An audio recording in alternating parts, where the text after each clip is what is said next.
Davide Marsiglio hai aspettato tanto, no? Quest'anno per scrivere il tuo nome nel tabellino dei marcatori, ma hai scelto l'occasione giusta.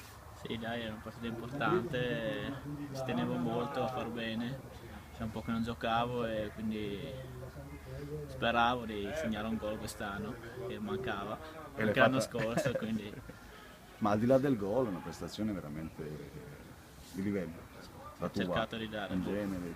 sì, buona squadra, abbiamo giocato, abbiamo dato tutto, oggi sapevamo che era una partita importante, quindi anche io ho cercato di dare il massimo per portare a casa il risultato e quindi per salvarci, per Adesso fare manca un per... punto. Un punto alla Boh, matematica. noi pensiamo domenica dobbiamo andare a vincere, così ci Ecco. possiamo anche divertire e dopo festeggiamo. Assolutamente, anche perché insomma è stata un'annata. Questo Lumignaco arrivava qui secondo in classifica, aveva teoricamente ancora la possibilità di agganciare il primo posto, ma in realtà a parte i primi 10 minuti non li ha creato grandissimi problemi, no? No, abbiamo rischiato su qualche palla inattiva, su qualche che loro hanno comunque grandi.